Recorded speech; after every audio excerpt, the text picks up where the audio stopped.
Before I get any way into this video, let me make a little disclaimer here. I think the point against Brighton could prove to be very good at the end of the season. I just want to make that point because I'm going to go on and point out a few holes in our squad basically in a second, and I just know there'll be a couple of people who'll say, hold on a second, what you moan about?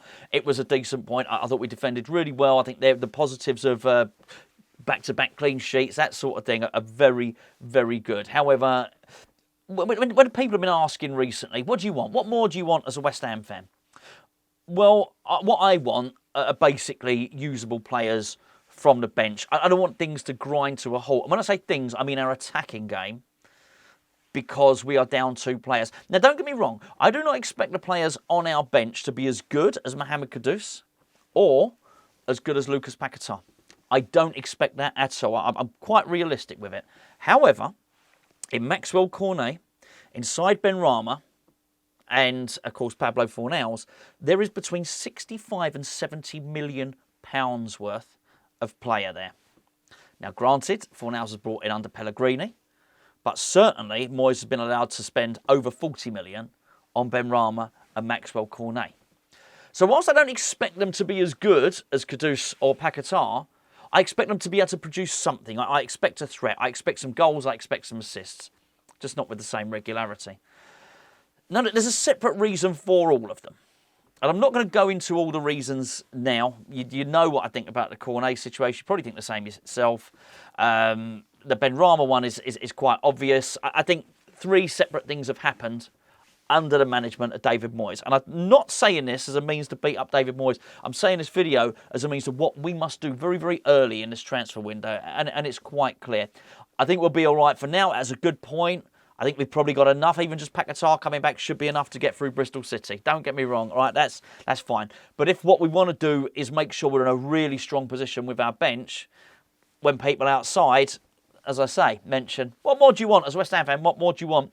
A usable bench, please. Now, there was a point during that second half, I think, when we didn't give up, but I think the team had collectively settled for a point and we had no outball. Towards the end, they laid on more and more of a siege on us, Brighton did. And Bowen had become exhausted and frustrated. By that point, he'd moved to the right wing. Because he couldn't really overly get up and support Mbama was running around trying to press, but all that great pressing that we'd done at the start of the game, everyone was exhausted by that point, of course. So there was no outball. So even if we'd have wanted to counter-attack, we couldn't have done, not with any pace, and notwithstanding, they'd have been able to get back and defend it anyway, because there was no threat. I'm not going to go into why David Moyes didn't choose to. The one fast player on the bench was Maxwell Cornet. Why he didn't use him, I don't know. It almost doesn't matter anymore. Let's just state now, he ain't going to use him, right? I was being flippant when I first, I'll be honest here, I was being flippant when I first called Pablo Fornals a holding wide player or a defensive winger. I was doing it at the time to make the point about David Moyes that he'd turned this sort of creative player, one of the most creative players in Spain's under-21 squad, into a functional workhorse. I just think it just turned out to be true in the end, but I was being flippant at the time. Now, whilst that's the case, then he surely can't be used as a winger. He poses no threat. I actually thought that was Sai Benrahma's best game for a little while, but we know he's on his way out. And somebody on the commentary team that I was watching said, what, one goal in his last 30-odd games, West Ham? It was something like that, 30-odd appearances. That might be wrong, but I don't think it was far off what was said. That's not good enough. I don't expect these players to score at the same frequency as Mohammed Kudus or supply at the same frequency as Lucas Paqueta. But for 60, 65 million pounds worth of substitutes there, I expect a threat to be able, a threat off the bench. Or when those players are injured, or off on the African Cup of Nations, or whatever the case may be, I expect the players that we use as substitutes to be able to produce a telling cross, to have a shot that forces a corner. It don't take much. We just need someone that can produce a few shots, give James Ward-Prowse a few corners. We might be able to produce something. But what I don't expect is their attacking game to grind to a halt completely. And I think that's clear. We've got a very good team. A very, very good team. What I want now is a very good team and a competent squad, a competent bench. Somebody that could come on and really do something. Someone that could come on and make a threat. I'll tell you something now. If Danny Ings didn't know, he knows now. He knows now. We were down. We needed a goal. We had no cutting edge, and David Moyes didn't even bring Danny Ings on. So you have to assume he's off. He's gone. I had a level of sympathy, I think, for Mohammed as well, coming on, sort of toiling and running around in the way that he did. But it was, look, I do think it's going to be a happy dressing room after the game. More or less. I think they'll feel that they've probably got away with one. And being sixth in the Premier League at the start of the new year is pretty damn impressive. It absolutely is.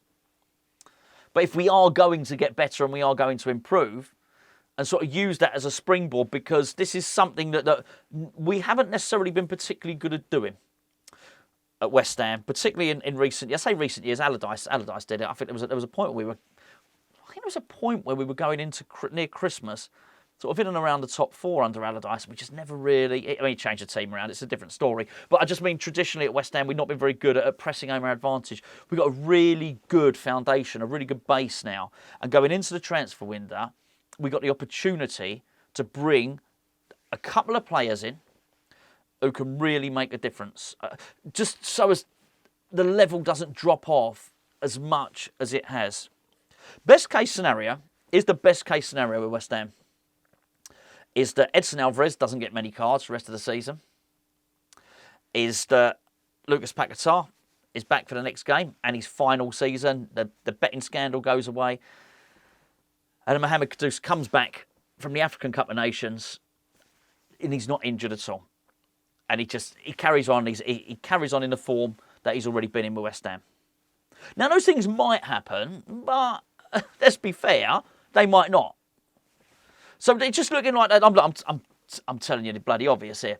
We absolutely need to bring someone in. And we need to do it, I think, really, really early in the window. We'll get away with the one. Against Bristol City, I do believe we'll get away with it. I really do. I hope so anyway. And I think David Moyes should, hopefully, touch wood, take the competition seriously. But if we are going to carry on and we are going to make January a good month, and there's no reason why January couldn't be a good month, and it should be a good month, because February does look a little bit daunting if you look at the fixture list. I think we might have Arsenal and Man U back-to-back. Yes, I know we've just beaten them, but what chance of us beating them twice during the season? We've got a good springboard. We really do. And a couple more attacking players. I mean, we could be a really, really good team. Antonio coming back will make a difference, but we can't rely on it. We cannot rely on it. Might have made a difference tonight. Just Antonio coming back. Just having someone there that Bowen could sort of dovetail with, quite possibly. But in those wide positions, in those wing positions, we cannot carry on like this. We cannot carry on with Pablo Fornals as a winger. I'm sorry, we just can't. The others, they're not going to be used. They're on their way out. They're really not. They really are, sorry. So I think it's got to be a priority. West Ham have got to bring some creativity. Now, I don't care if it's one of those. We keep getting links with that Brahim Diaz at Real Madrid. Whether we get him, whether we don't. But I tell you what, I'm not saying he's the answer to all things. And to be fair, at 50 million, he's completely overpriced. But he can play anywhere across the front line.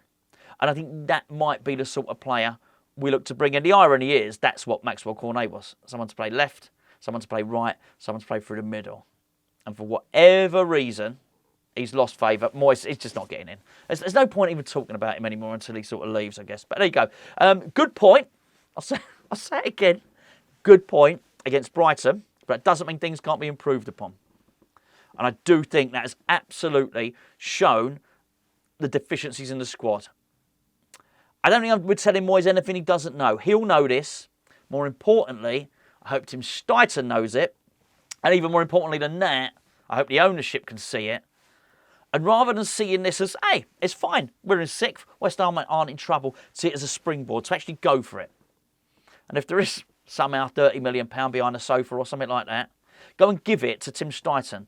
Because on the last two occasions, he's had £30 odd million to spend. He's done particularly well.